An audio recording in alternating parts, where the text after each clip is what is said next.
students. Let's start Unit 2, Finite Fields and Polynomials. The topic will be Introduction to Polynomials.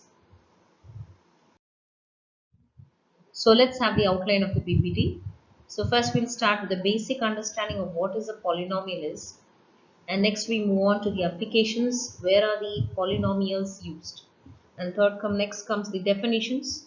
And then we end up with problems. And next, as I told you, we start with the basic understanding. So what is a polynomial? You would have already seen polynomial in your lower classes. So it's just like an algebraic equation, right? So polynomial is an expression that contains different powers of the same variable with operations such as addition, subtraction and multiplication. So here the condition is variables. We have the same variable. It can be raised to any power, right? And these variables can be combined with an addition sign, subtraction or multiplication, okay? Or with a constant or whatever it is. Just have an example. Just have a look at the example here. X power 6 plus x power 3 minus 5. That is in one polynomial, and the other polynomial is x minus 9. So now you know this x minus 9 is a linear equation. So linear equation can also be called as a polynomial, and this is and so on. In general, so how will it define mathematically? In general, f of x is equal to a naught plus a1x plus a2x square plus so on plus an x power n is a polynomial over a ring R. So what is a ring? I guess everybody remembers what is a ring. In your previous unit you would have studied groups and rings. So ring is nothing but it is a set which operates on two binary operations. So now here, what is the degree of this f of x? So what is the degree of this polynomial? When I want to find out what is the degree of a polynomial, I will look at the highest power of the particular variable. So what is the highest power of the variable? It's x power n. So my degree is n. Now let's go here. What is the degree of this equation? The highest power is 6. So the degree of this equation is 6. And what is the degree of this equation? It's going to be 1 because x is raised to the power 1. Okay. Now you got a basic understanding of what is a polynomial is. So now you should know what is not a polynomial. So there are some restrictions where you say we consider the equations not a polynomial. So powers of the variable should not contain negative and square roots as their powers. Example, x raised to the power minus 3. So here you have minus 3. So what will happen if whenever you see a negative power in your variable, automatically you would write it as 1 upon x cube. So that is not allowed. So polynomial should always be on my top end. It's not going to be denominators. And again, this is another case. You should always don't have rational square roots, etc. Rational numbers. You just have real numbers over there. So I guess everybody understood what is a polynomial and what is not a polynomial. So next is, I just want to start up my PPT with some applications of polynomials. So why should we study? The basic answer to this question. Just have a look at the picture on your right side, which is nothing but I guess everybody has guessed it by this time. It's a roller coaster, right? So here, whenever you go for describing the curves, right, there is a curve done here, right? Whenever you see curves, so whichever is bent or something like that, so there comes the use of polynomials. So applied extensively in the areas where we describe curves. To mention a few: designing a roller coaster, cost analysis and economics, scientific formula applied by astronomers, chemists and physicists. Astronomers, especially when you're traveling through space, etc., you know the spherical object, how the what is that? The satellites are going, etc. So now, polynomials of a kind. So we have different types of polynomials. I just want to discuss it. So if an is not equal to 0, where did you find this an? An was the coefficient of the highest degree, right? So where is the 0 element of R? Okay, if an is not equal to 0, if I say that the coefficient of the highest part of the variable is not equal to 0 means then it is called as a 0 element of R. Then an is called the leading coefficient of f of x. So you mix, so always remember it's not going to be an, okay? It can be, for example, if I'm going to say x cube plus 3, then I'm going to say what is the coefficient of x cube? Highest power is x cube. So what is the coefficient of that? It's going to be 1. So 1 will be called as the leading coefficient. Second point, a polynomial which has no degree is called a zero polynomial. I will understand. So polynomial which has no degree. So which means x to the power 0 or something like that. So that is all coefficients are 0. And third comes a polynomial of the form f of x is going to be just a constant, where a naught is a constant, is said to be a constant polynomial, that is degree of a non-zero constant polynomial is 0. Right? So I guess everybody had a clear picture of what is the leading coefficient, what is a zero polynomial, what is a non-zero constant polynomial.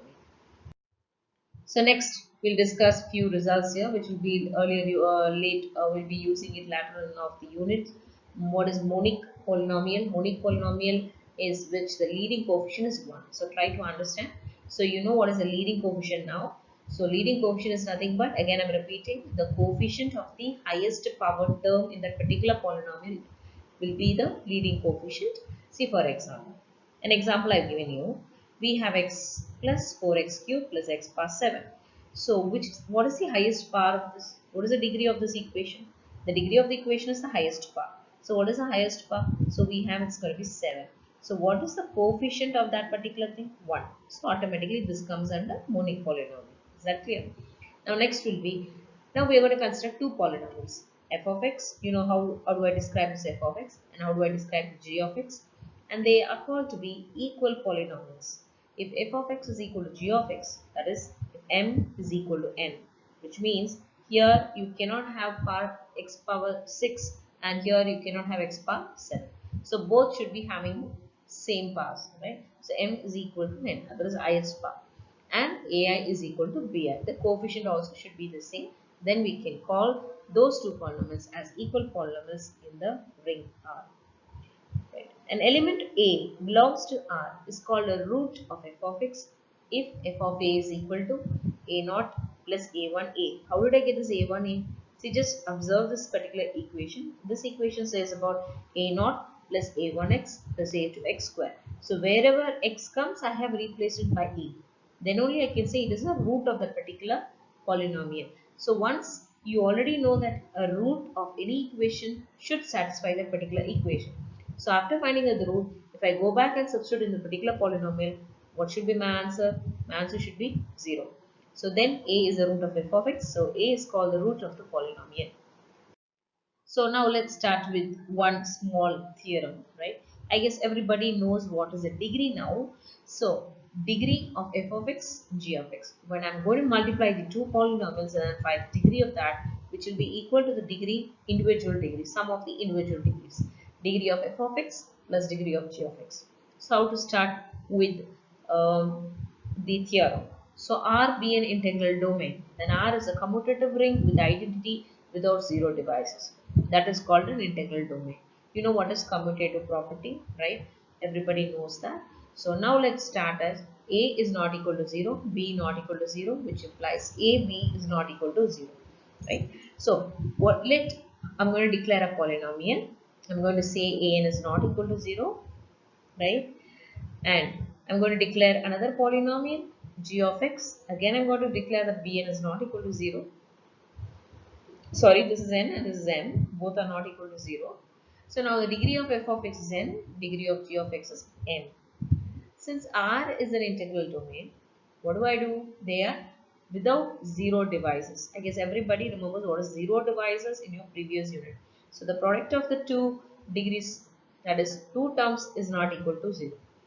But so f of x is equal to, now how will I write these products? So a naught into b naught will be equal to c naught, like that. I'll just go ahead with that, and the power will be added up, x to the power n plus m. So c power n plus n is equal to am into am, which is not equal to 0. Therefore n is the degree of f of x and m is the degree of g of x. It's a very simple theorem.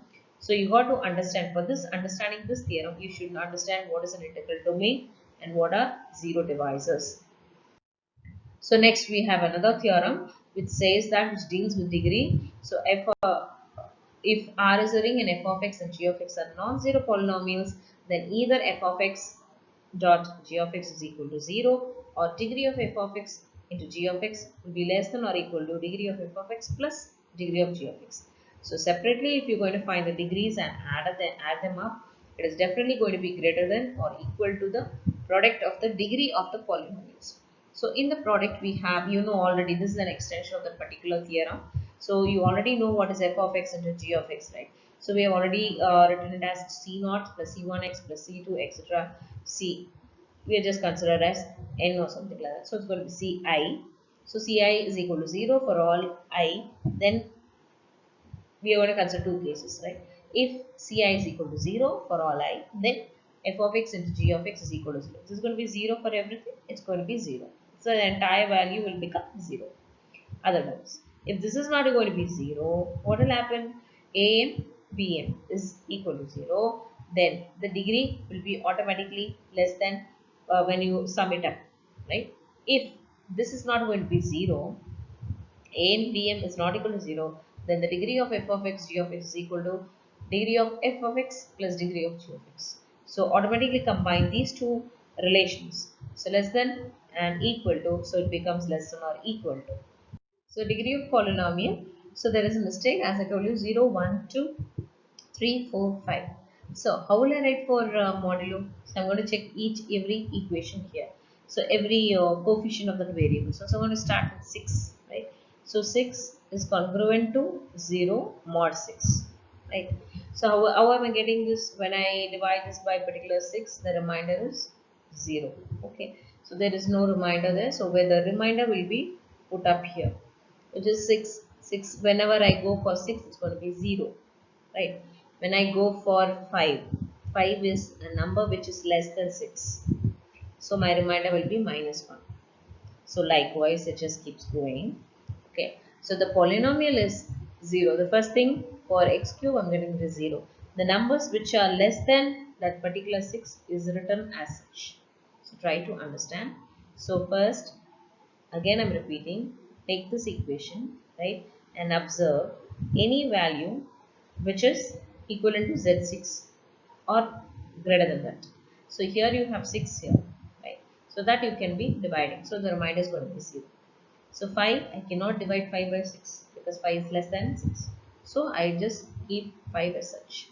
Same thing goes with 3 and 2 because 5, 3, 2, all the three numbers are less than 6.